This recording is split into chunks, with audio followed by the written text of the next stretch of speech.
So I have a couple things I'm sort of deciding between. Just for like, as you know, I have always struggled to like have something to say when it's hot. Yeah.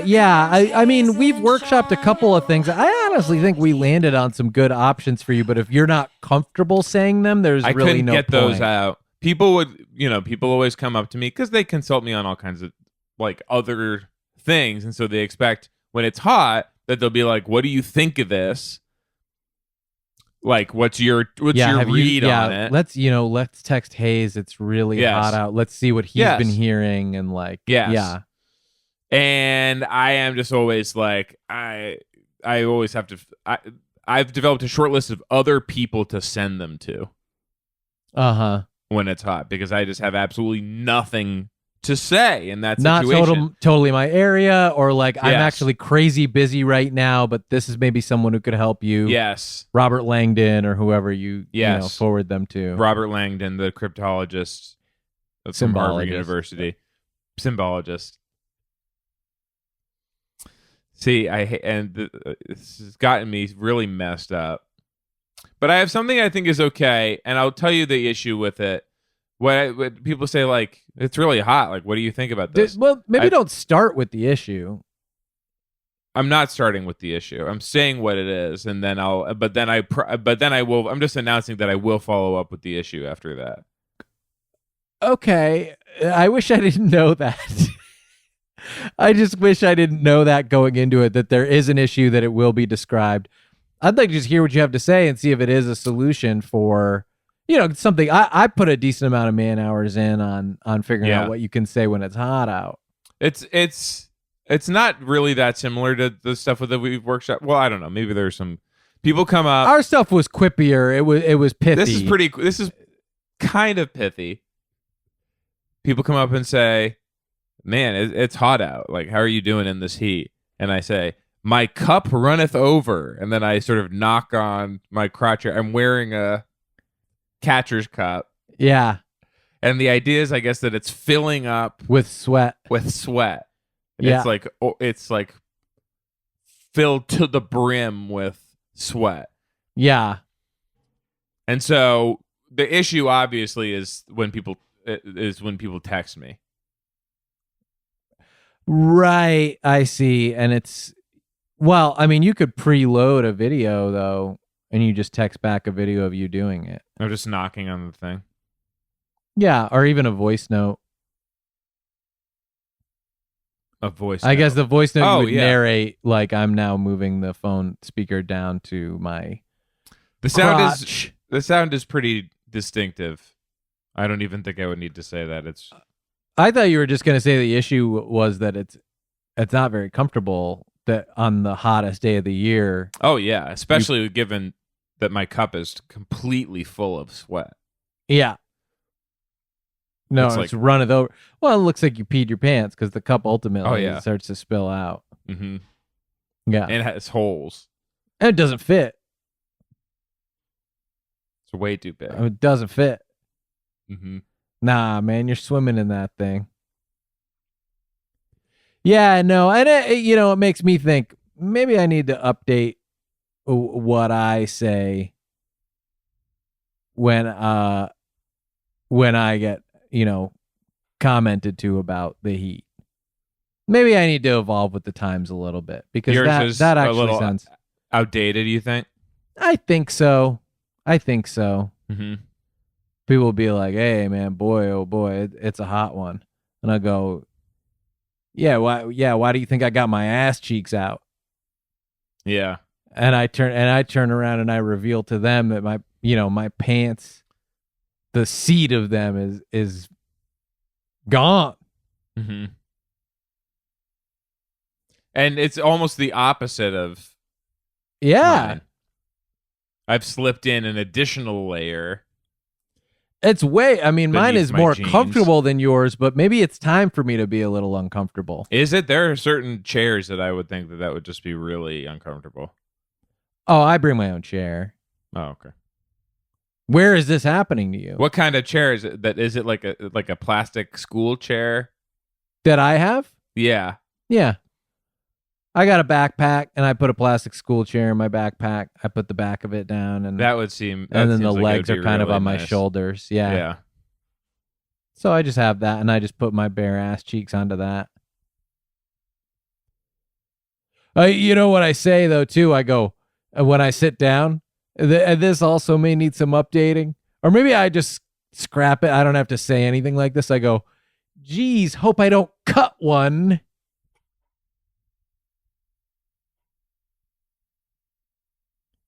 Not gonna be able to do the old one cheek sneak with this physical setting, and the reaction that I've gotten, I've noticed it like diminishing returns throughout the years, to the point where there's not. I think what I realize now is there were a number of years where there was sort of a polite chuckle coming back, and it's now been replaced with people, sincerely asking me not to say it. Is there a strip of like pants fabric between like your two cheeks, or is it just like, is there a piece of like your Dockers that just runs vertically down?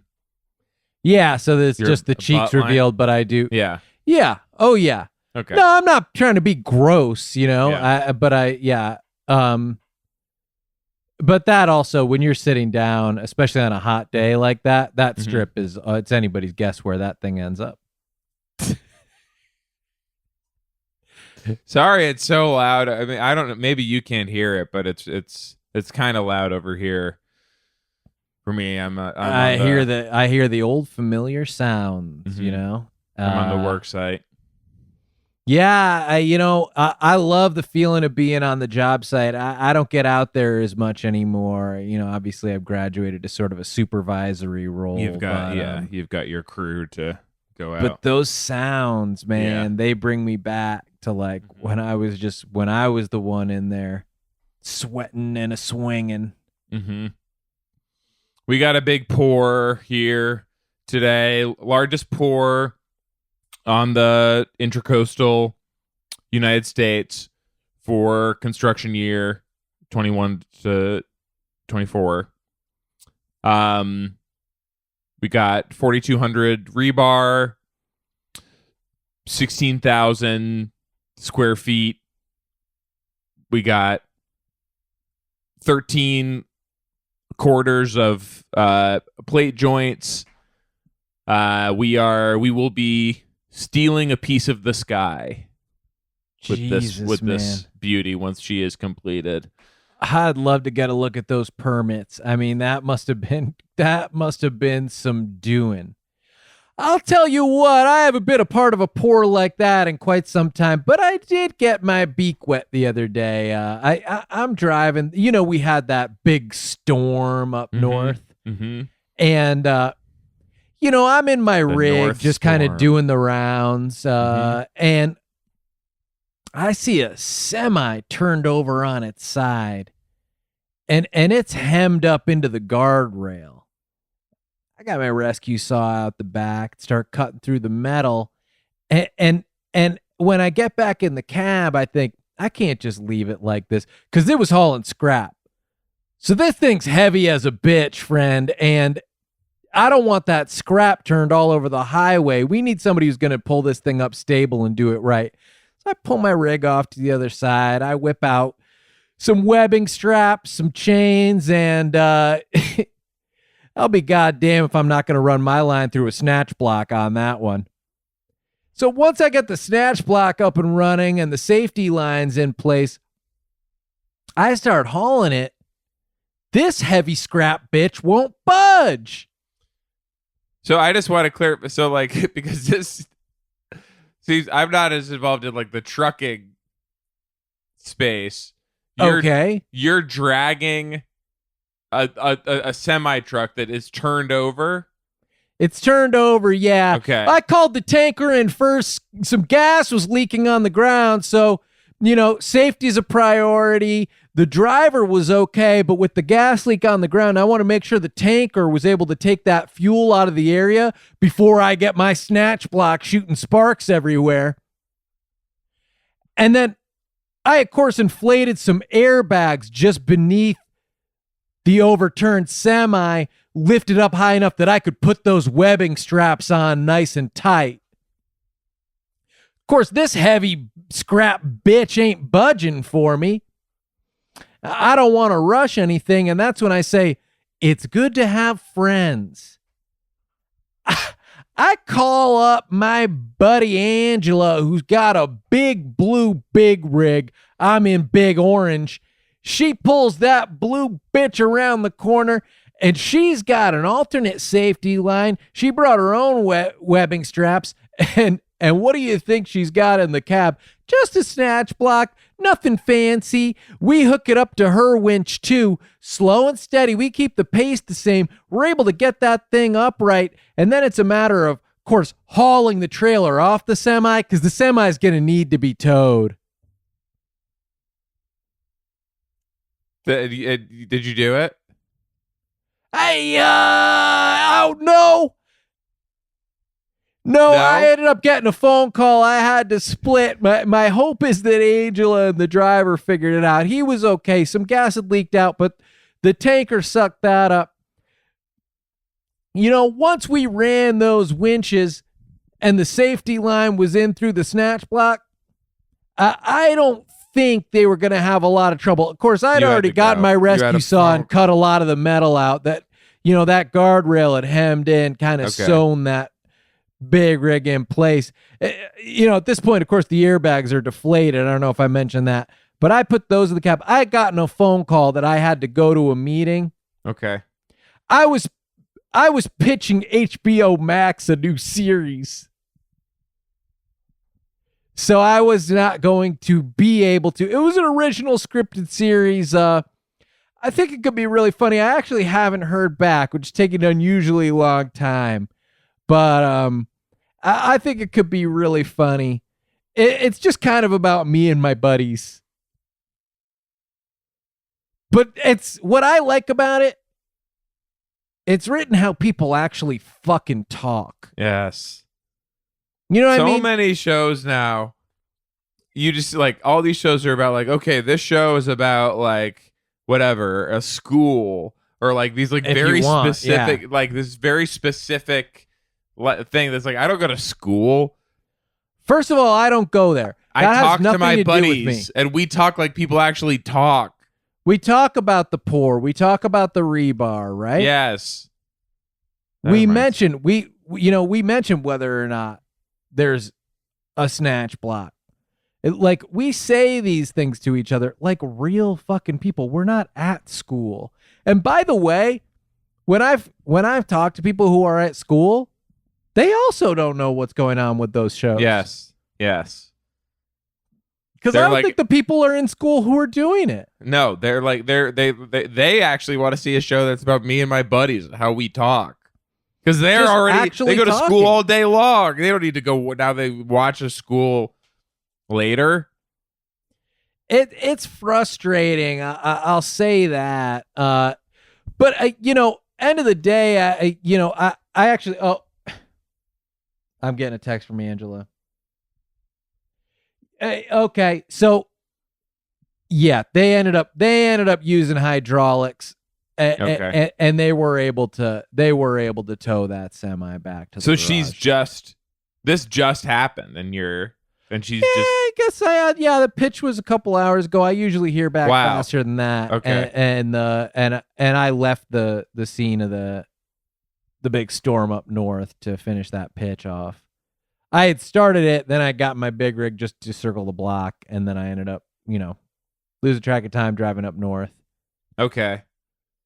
But that's the kind of thing that would happen to me and my buddies. I mean, that's an episode. So I don't know if this you have to get so crazy with like, and now the school, there's a new teacher at the school, all this shit that doesn't fucking happen. It's like, just me and my buddies talking and living our lives is actually a good show. I don't know if this was your experience, because I pitched something there too recently. And I don't know if they just fired 70% of their development staff Mhm. And so usually there's 3 people in the room when I pitch, and this time there was one person, and she wasn't even there the whole time. She was there for about 2/3 of my pitch, and for the other third of my pitch, the room was empty, except for me, I guess. Yeah, so I had what they are calling a ghost pitch, where Okay. you go in and you pitch to an unoccupied office that once held a promising development executive. And you could kind of feel their spirit in there. And if you pitch successfully enough, they will communicate either through flickering lights or, sort of the sound of rattling chains. The When I lanyard, hook the chains up to the lanyards hanging on the doorknob, just kind of Mhm. swing, and Yeah, the sort of iPad at the Mhm. at the guest check-in desk. that's will not start- an iPad. It's something. It's no, like it's like an an iPad, Asus but transformer pad. Yeah, it'll just flicker a little bit. yeah, it starts to sort of make these little bips and bops that let people know, oh wow, a really powerful pitch has transpired somewhere in the building, and perhaps it's time for us to purchase that show. But there's more than one game in town. Like, if Yeah. they don't want to do it, my understanding is that all this stuff is on the rise. That this all reminds me of a pour where we had Here we go. 138 pylons, 20 Blue Berthas, all saddled up. They got their haunches out. They're ready to present. You know what I mean? Okay. And they start the deloader on Yeah. right, and the ready mix goes into phase 1, falling down, starts going in. I'm sorry to interrupt. I am salivating imagining the permits for this bad boy. I mean, that must have been some doing. The permits were like, it was like reading like Samuel Beckett. It honestly these permits, yeah. you know? Yeah. Uh, That Ulysses by James Joyce. I enjoyed that. No, these are the permits, actually. and it's all like filling, like quarter chamber 1, quarter chamber 2, sort of filling up one by one. And then I just kind of like I start to like, I can't really remember if there was like, if we did all the right stuff in there beforehand, or even if we've left a bunch of stuff in there. Yep. And you can't see after it's done. After even a little bit of it goes in, you can't really see at all. No, and there could be all kinds of stuff in there. It's totally opaque, and even if you put on goggles, which I have done, and get in there, it's not going to help you see, and you are making it worse because your goggles are getting in there now, and people and your that whole aren't, face. and you have to take them off just to like get out, and now your goggles and you're scared, and a bunch of your clothes in there, and you're also partially in there as well now when you do your this. beard is also yes. A lot of your beard got torn off, and it's now in there also. And so all these people that are just like walking by, looking over, that like have never done this before in their lives, are like, why is there all that stuff in there? Yeah. Like, and they're like, well, because you can't see what's in there. Because you literally can't fucking see it. Einstein. I love how everybody has a comment. I mean, yes. and this is the internet, right? This is the internet. That people have gotten so comfortable commenting on shit they have no fucking clue that they'll about. just walk by a construction site Walk that by they've never seen before in their lives. Like you can see like kind of the outline of like a steeple underneath below, and they'll be like, "Are you pouring that? Is that like a church down there, like you left Oh like my God. a church and some homes, like a bunch of other buildings in there, Yeah. and you're filling this with Just- concrete. Just look in a pour and go like, yeah, why is there so much furniture? Yes. And and and my ass has to bite my tongue, you know what I mean? Cause I'd love to knock their block off at that point. Mm-hmm. But that's not the society we live in. But No. it used to be that when you walk by a pour, you would mind your own business because you'd say, I don't know what's happening there. Eyes front. You know, this is not my business. Mm-hmm. And I preferred it that way. Of course, I'm getting old.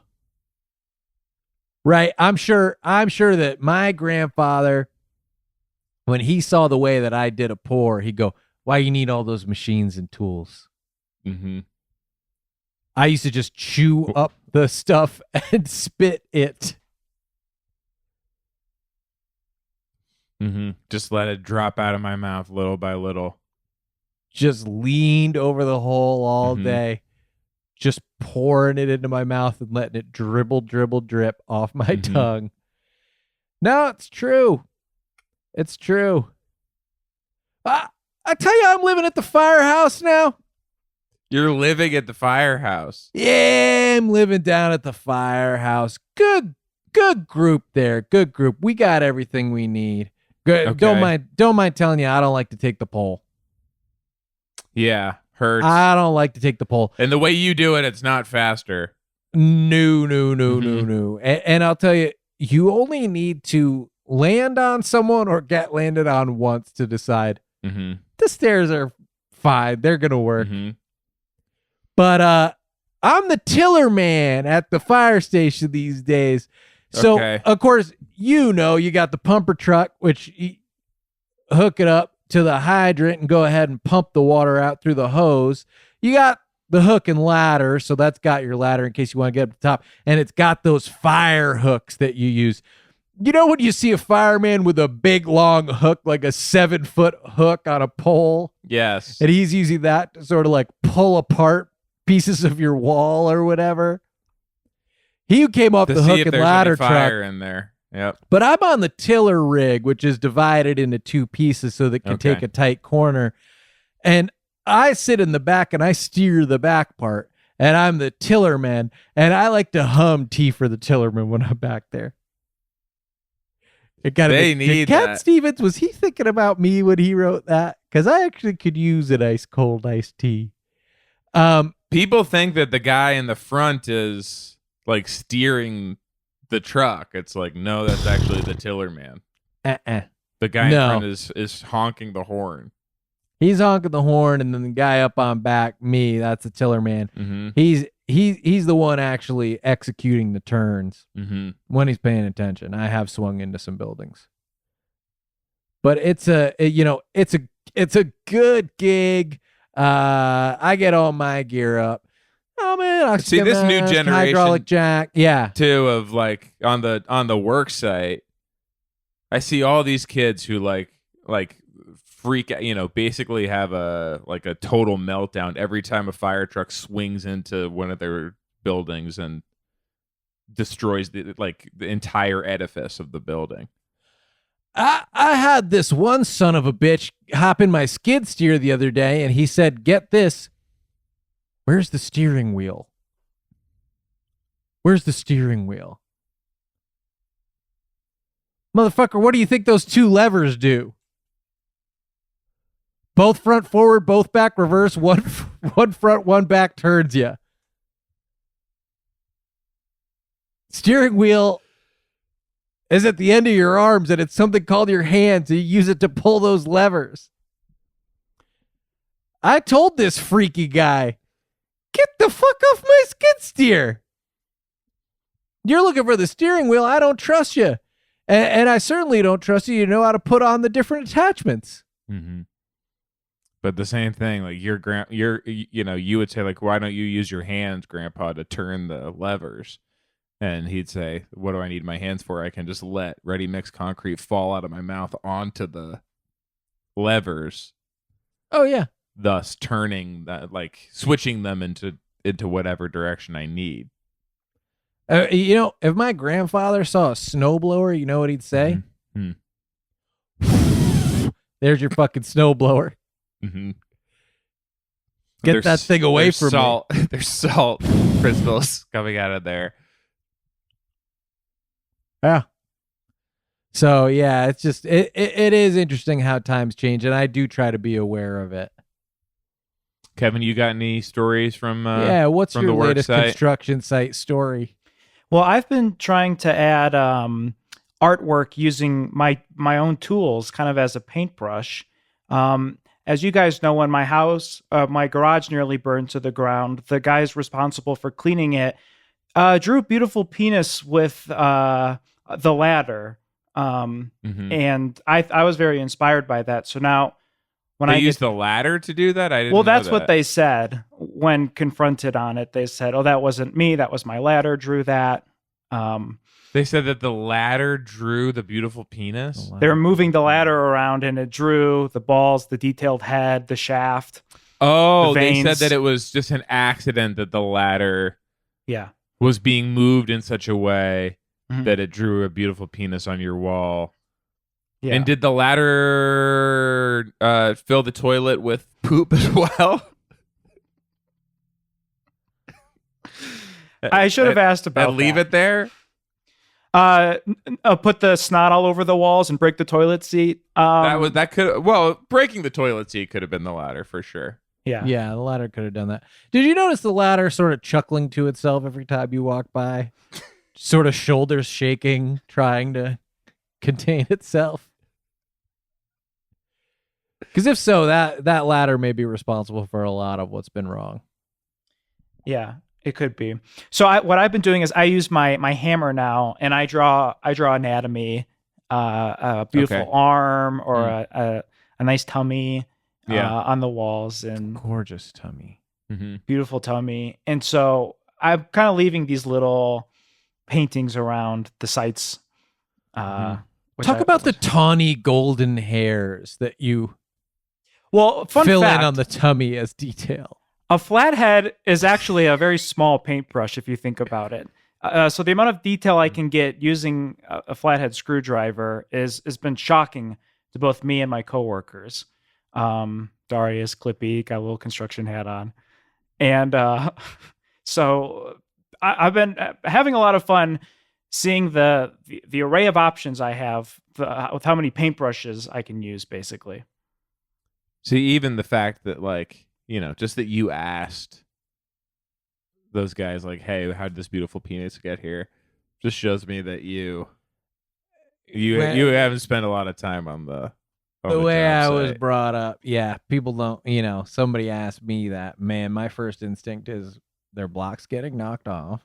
Mm-hmm. Of course, then I restrain myself. I think a little bit about my grandfather and how he would have had to actually put his penis onto the wall himself. Mhm. He didn't have these modern tools. Mm-hmm. So he would have had to, cover his penis in hot tar or something and stick it to the wall Mm-hmm. until the impression was left. And then I go, I guess Or I'm a little in spoiled." many cases, the penis itself. Mm-hmm. Because they were afflicted with all kinds of stuff where, like, it was, it's basically attached by Velcro. Yeah, I mean, their diet was so different. Mhm, Like, mhm. they're basically, it's like, it's all got to be preserved. They didn't have refrigeration. So it's basically Yes. like black olives and maraschino cherries. That's it. That's your entire diet. And that's not going to provide the sort of like firm, fibrous, Mm-hmm. tensile strength that that penis requires. To secure a penis. Yes. Yeah, long term, of course. So I get frustrated. You're asking me that question. What happened? Did the ladder draw it? How did the ladder draw it? What did the ladder poop on the float valve in the tank of my toilet? Like, and I'm going like, this fucking clown doesn't know how to talk to a real worker. But then I also go like, but I some of the questions I would ask now, they're a clutch on that thing. holy shit, that thing got a clutch on it. Those questions, to my grandfather, he'd say, this is not a professional question. We shouldn't be Mhm. talking about this. Mm-hmm. Another thing I do is when I was 9, I got wood kitchen floors, and the smell